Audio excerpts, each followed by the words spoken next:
আমরা যারা পুরান ঢাকার বিয়ে খেয়ে অভ্যস্ত তারা সবাই জানি পুরান ঢাকায় কিন্তু যদি পোলাওয়ের আইটেম থাকে, রোস্টের পাশাপাশি একটা আইটেম সার্ভ করা হয় চিকেনের, সেটা হচ্ছে এরকম চিকেনের ক্রাম ফ্রাই। আসসালামু আলাইকুম। আজকে পুরান ঢাকার এই মজাদার আর ঐতিহ্যবাহী খাবারটা আপনাদের কাছে তুলে ধরছি। সাধারণত দেশি মুরগি দিয়ে এই চিকেনের ক্রাম ফ্রাইটা করা হয়। অনেক অবশ্য কাচ্চি বা মোরগ পোলাও তার সাথেও কিন্তু এই চিকেন ক্রাম ফ্রাইটা সার্ভ করে থাকে। তো আমার কাছে এটা স্ন্যাক্স হিসেবে খেতেও ভালো লাগে, আমার বাসায় তেমনি এমনিও খাই এটা। আবার দেখা যায় যে পোলা টোলা রান্না করলে এর সাথেও আমি এটা সার্ভ করি। খেতে খুবই মজা আর বানাতেও খুবই সহজ। চলুন রেসিপিতে চলে যাই। প্রথমে আমি এখানে আজকে একটা প্যানে তেল নিয়ে নিচ্ছি। খুব বেশি তেল লাগবে না, আজকে আমি একটা মুরগির ক্রাম ফ্রাই তৈরি করব। আর তেলটাকে আমি গরম করে নিয়েছি, এখানে প্রায় 2 থেকে আড়াই টেবিল চামচের মতো তেল হবে। তো তেলটাকে গরম করে এর মধ্যে আমি দিয়ে দিচ্ছি 3টা এলাচি, দারচিনি দিয়েছি প্রায় 1 ইঞ্চির মতো, তেজপাতা দিয়েছি অর্ধেকটা, একটু ছিঁড়ে দিয়েছি। এবার আমি কিছুটা পেঁয়াজ দিয়ে দিয়েছি, এখানে ছোট একটা পেঁয়াজ আমি কুচি করে নিয়েছিলাম, এটাকে আমি গোল্ডেন ব্রাউন করে ভেজে নিব। ভাজা হয়ে গেলে এখন আমি যেহেতু মশলা অ্যাড করবো তার আগে একটু পানি দিয়ে দিলাম। এখন আমি দিয়ে দিচ্ছি 1 টেবিল চামচ থেকে কিছু কম পেঁয়াজ বাটা, 1 চা চামচ করে আদা ও রসুন বাটা। তো এখন আমি গুঁড়া মশলা দিচ্ছি, 1 চা চামচ আমি দিয়ে দিলাম এখানে জিরা গুঁড়া। ঝাল দিয়ে দিচ্ছি আমি এখানে স্বাদ মতো, মরিচ গুঁড়াটা ইচ্ছা মতো দিতে পারেন। এরপর দিয়ে দিচ্ছি আমি এখানে স্বাদ মতো লবণ।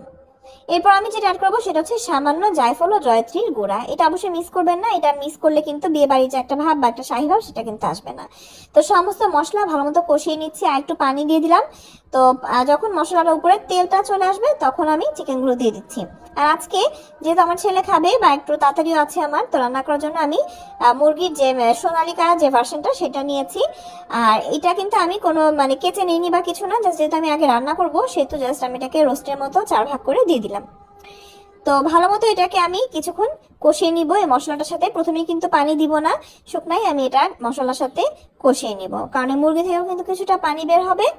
এখন আমি মুরগিটাকে ঢেকে দিয়েছি, ঢেকে দিয়ে আমি এটাকে কিছুক্ষণ রান্না করবো যতক্ষণ মুরগির কালারটা চেঞ্জ হয়ে যায় আর কি, সাদা হয়ে যায়। তো হয়ে যাওয়ার পর আমি এখন মুরগিতে পানি দিয়ে দিচ্ছি, এটাই কিন্তু আমার লাস্ট পানি।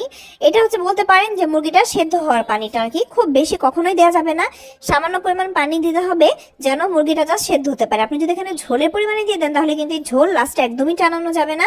আমি এখানে 1.25 কাপ পরিমাণ পানি দিয়েছি। এই দেখেন মুরগি থেকে পানি বের হয়ে প্লাস ওই পানিটা শুকিয়ে আর এই পর্যন্ত পানি আছে আর কি। তো মুরগিও আমার এখন সেদ্ধ হয়ে গেছে। এই পর্যায়ে আমি দিয়েছি 1 টেবিল চামচের মতো গুঁড়া দুধ, 1/2 চামচ দিয়েছি গরম মশলা গুঁড়া, আর দিয়েছি আমি এখানে প্রায় 2 চা চামচের মতো টমেটো সস। সবকিছুকে আমি খুব ভালো মতো নেড়ে মিশিয়ে আবারও কিছুক্ষণ কষিয়ে নিলাম। আর শেষেই যে গুঁড়া দুধ আর টমেটো সস গরম মশলাটা দিলাম, এই কারণে কিন্তু রান্নাটা অনেক মজা হবে, এই পার্টটা মিস করবেন না। তো ভালো মতো আবার যখন এই মশলাটা দিয়েও আমার চিকেনটা কষে আসবে তখন চিকেনগুলোকে উঠিয়ে নিচ্ছি। চিকেনগুলো সম্পূর্ণই সেদ্ধ হয়ে গেছে। আপনারা যদি এখানে দেশি মুরগি ব্যবহার করেন এই পার্টটা হতে একটু বেশি সময় লাগবে, তো ব্যাপার না, এরকম ভাবে দিবেন যেন ঝোলটা খুব বেশি না হয়ে যায়। তো যাই হোক, আমার নিচে এতটুকুই ঝোল আছে। আর এই ঝোলটাকে আমি এখন পানি টানিয়ে নিব আর একদম ঘন একটা থকথকে মশলা এটাতে পরিণত করে নিব, কারণ এটাকে কিন্তু ফেলা যাবে না, এর মধ্যেই চিকেনের ফ্লেভার মশলা ফ্লেভার সবই আছে। তো যখন এরকম একটা কনসিস্টেন্সি চলে আসবে তখন আমি চিকেনগুলোকে আবারও দিয়ে দিচ্ছি। এখন আমি চিকেনগুলোকে জাস্ট এখন এই মশলার সাথে একটু নেড়ে চেড়ে নিব যেন মশলাটা চিকেনের গায়ে সম্পূর্ণভাবে লেগে যায়। এটা হয়তো বা ইভেনলি নাও লাগতে পারে, তবে যতটুকুই লাগে না কেন ততটুকুই লাভ। এই মশলাটা তো ফেলে দেওয়া যায় না। তো ভালো মতো এখন আমি এটাকে নেড়ে চেড়ে চিকেনটাকে একদম ভাজা ভাজা করে নিব। চিকেনটাকে আমি নামিয়ে ঠান্ডা হতে দিয়েছি। আর এই পর্যায়ে আমি দিচ্ছি একটা ডিম। তো ডিমের একটু খোসাও চলে গেছে। তো যাই হোক, প্লেটে নেওয়ার কারণ হচ্ছে যে যেহেতু চিকেনগুলো একটু সোজা একটু বড় সাইজের, যদি বাটিতে নেন তাহলে কোট করতে অসুবিধা হবে। আর এখানে আমি নিয়ে নিয়েছি কিছুটা ব্রেড ক্রাম। এই ব্রেড ক্রামটা আমি বাসি পাউরুটি দিয়ে তৈরি করেছি বাসায়। আপনারা যদি রেসিপি চান তাহলে বলতে পারেন।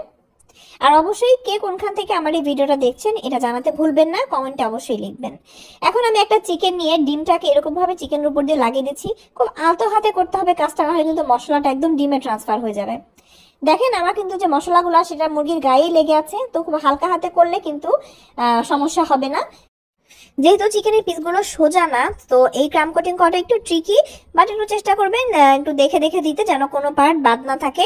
আর হাত দিয়ে একটু চেপে দিবেন, তাহলে সব জায়গায় সুন্দর মতো লেগে যাবে। এবার এইভাবে সবগুলো চিকেন করে নিব আর ফ্রিজে আধা ঘন্টার জন্য রেখে দিব। এভাবে কিন্তু আপনারা ডিপ ফ্রিজে সংরক্ষণ করতে পারেন। আর হয়তো বা মেহমান আসলো তার আগের দিন যদি এভাবে বানিয়ে ডিপ ফ্রিজে রেখে দেন তাহলে মেহমান আসার আগে জাস্ট ভেজে নিতে পারেন আর কি।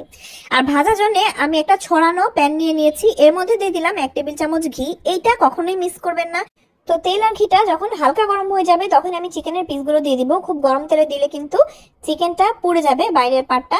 আর এখানে মনে রাখতে হবে চিকেনটা কিন্তু ভেতর থেকে সেদ্ধ হয়ে আছে, আমাদের কাজ জাস্ট সুন্দর মতো বাইরের যে ক্রাম সেটাকে ভেজে নেওয়া।